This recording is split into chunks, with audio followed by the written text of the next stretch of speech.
Hello everyone, welcome to learning science.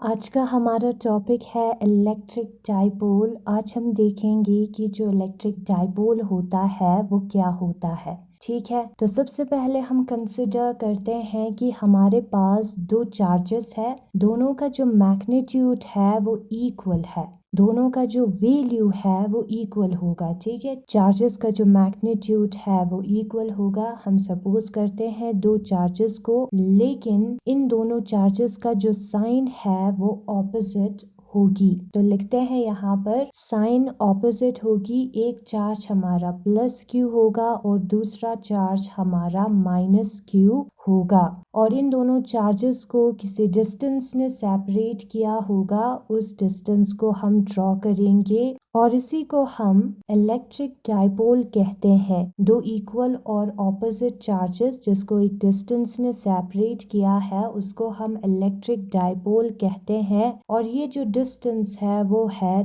2L। यहाँ पर ये जो डिस्टेंस है दो चार्जेस के बीच में वो 2L है, और 2L जो है वो हमारा डाइपोल लेंथ है। 2L को हम डाइपोल लेंथ कहते हैं। और ये जो दो डाइपोल है उसकी वजह से टोटल चार्ज कितना होगा। एक चार्ज है हमारा प्लस क्यू, दूसरा चार्ज है माइनस क्यू। उसको प्लस करेंगे तो हमें टोटल चार्ज मिलेगा और वो जो है 0 के बराबर होगा। प्लस क्यू माइनस क्यू जो है वो 0 के बराबर होगा। तो net charge due to dipole जो है वो 0 होता है। और हम सपोज करते हैं एक चार्ज के मैग्नीट्यूड को, प्लस क्यू चार्ज के मैग्नीट्यूड को हम सपोज करते हैं। ठीक है, मैग्नीट्यूड ऑफ वन चार्ज है, यहाँ पर साइन नहीं होगी, और उसको प्रोडक्ट करते हैं डाइपोल लेंथ से, और वो हमारा P के बराबर होता है। P को हम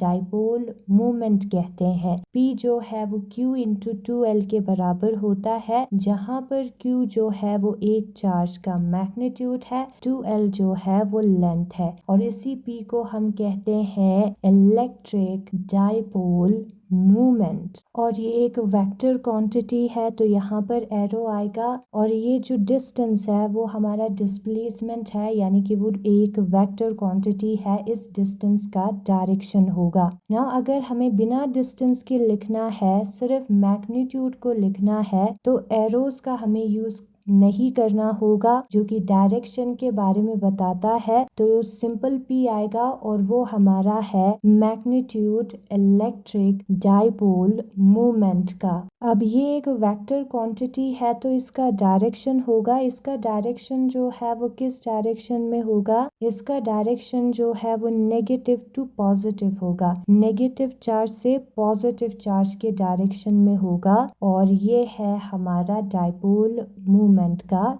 डायरेक्शन।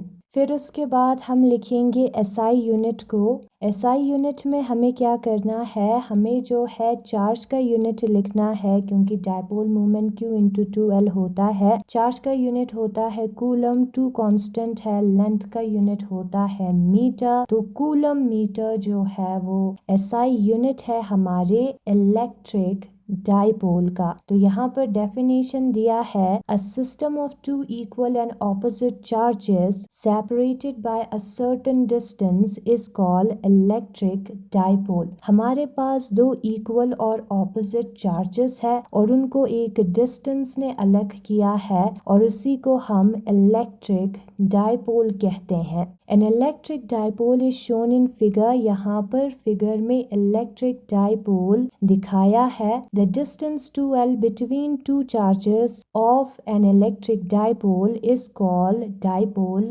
length। इस distance 2L को हम dipole length कहते हैं। The net charge on an electric dipole is 0। और जो टोटल चार्ज होता है इलेक्ट्रिक डाइपोल पे वो 0 होता है। टोटल कैसे मिलेगा, दोनों चार्जेस को सम करके मिलेगा।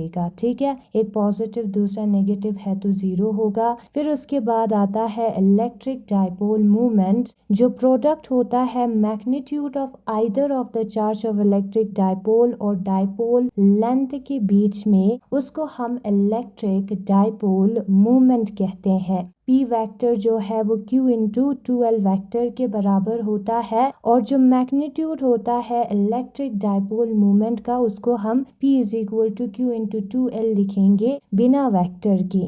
और जो डायरेक्शन होता है इलेक्ट्रिक डाइपोल मोमेंट का वो negative charge to positive charge of electric dipole के डायरेक्शन में होता है। यहाँ पर एरो दिखाता है डायरेक्शन को, ठीक है। ये वेक्टर क्वांटिटी है और जो SI यूनिट होता है इलेक्ट्रिक डाइपोल मोमेंट का वो कूलम मीटर होता है। यहाँ से हमने निकाला है Q और L का यूनिट का यूज करके।